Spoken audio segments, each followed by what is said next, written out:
Free body force diagrams. Diagrams of the forces involved in very simple situations can easily get very complicated. Here we have the simple situation of a table on the ground.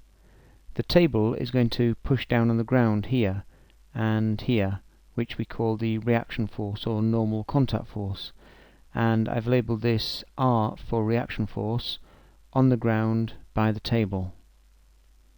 Also, the table's in equilibrium, it's not falling down, so the ground must be pushing up on the table, and this is the reaction force on the table by the ground, again acting on both legs.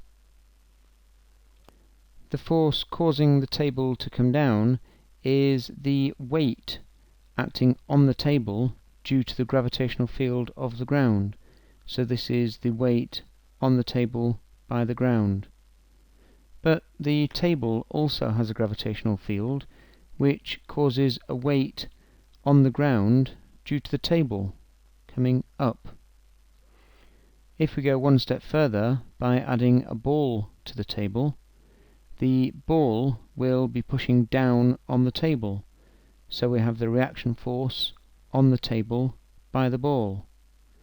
The ball is in equilibrium, it's not going through the table, so the table must be having a reaction force on the ball due to the table. The ball has weight, so this is the weight of the ball due to the ground, and the ball itself has a gravitational field causing weight of the earth or the ground due to the ball. Clearly, the situation of a ball resting on a table, resting on the ground, is rather more complicated than you might first think. For this reason, we introduce free body force diagrams that consider the forces acting on one body only. Here I'm showing the table, and in this free body force diagram I must just show the forces acting on this table.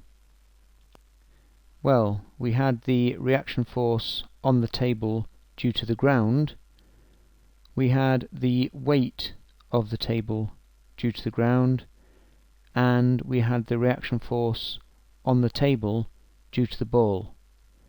This looks much simpler, just considering the forces on the table.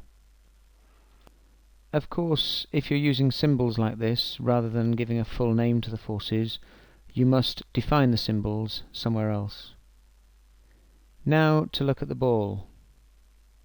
Well, it had the reaction force on the ball due to the table pushing up on the ball, and there was the weight of the ball due to the ground. Much simpler. When drawing free body force diagrams, a few things to consider. Firstly, keep it simple and two-dimensional. Often a box or a circle will do. If you have a person holding something in two hands, you may have to draw a simple stick person, but certainly don't try to do a lovely three-dimensional artistic drawing. Only show the forces acting on the one body shown. If necessary, draw 2 or 3 different diagrams for the different bodies involved. Label the forces clearly, and as I said, if using symbols, you must define the meaning of your symbols. Now to look at a few other examples of free body force diagrams. Here we have a skier going down a slope. You'll see I've drawn a box rather than trying to draw a person. There's no need for us to draw the ground. In fact, we shouldn't draw the ground. The forces involved. Well, there is the weight of the skier acting directly downwards. There is the frictional force, which will act against motion, in this case up the slope. And there is the reaction force, or normal contact force, which is at 90 degrees to the ground, or the slope in this case.